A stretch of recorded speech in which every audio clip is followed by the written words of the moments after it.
যাই দেবো অঙ্গে তাই যাবে সঙ্গে। জানো তো, যখন যেটা খেতে ইচ্ছা করবে সেটা খেয়ে নেওয়াই ভালো। আমার না অনেক দিন ধরে স্যান্ডউইচ খেতে ইচ্ছে করছিল দোকানের মতো, কিন্তু তাও আবার বাড়িতে বানিয়ে। তাই ভাবলাম চলো আজকে বাড়িতেই বানিয়ে ফেলি। পুরো দোকানের মতো করেই বানাবো। ওর জন্য অনেক কিছুই কিনে নিয়ে এসেছি যেগুলো লাগবে। আর দেখো এখানে ধনেপাতার চাটনি করব, মানে একটু স্পেশালভাবে বানাবো তাই। আর দেখো এখানে টমেটো, শসা, লেবু, ক্যাপসিকাম, পেঁয়াজ সব কেটে নিয়েছি, যা যা লাগে আর কি স্যান্ডউইচ বানাতে।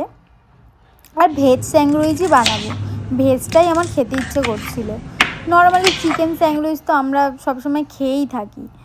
আর দেখো এখানে আমি সমস্ত কিছু রেডি করে নিয়েছি, যা যা লাগে। আর দেখো প্রথমে ধনেপাতার চাটনিটা লাগিয়ে নিলাম, আর এক পাশে লাগিয়ে নিলাম টমেটো সস আর কর্ন ঠন যা ছিল সব দিক। কিন্তু জানো একটা জিনিস হয়েছে এখানে না শসাটা মারাত্মক তেতো ছিল। এই স্যান্ডউইচটা এতটাই খেতে ভালো ছিল, কিন্তু শসাটার জন্য পুরো মানে ব্লান্ডার হয়ে গেছে, মানে কি বলবো, এতটাই মানে তেতো ছিল শসাটা।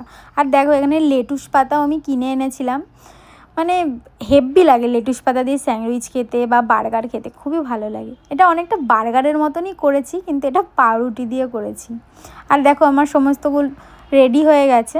এবার আমি খেয়ে না টেস্ট করে দেখবো, যখনই খাবো দেখবো সবই ঠিক আছে, কিন্তু ওই শসাটাই বললাম না তেতো। তো দেখা হচ্ছে আবার।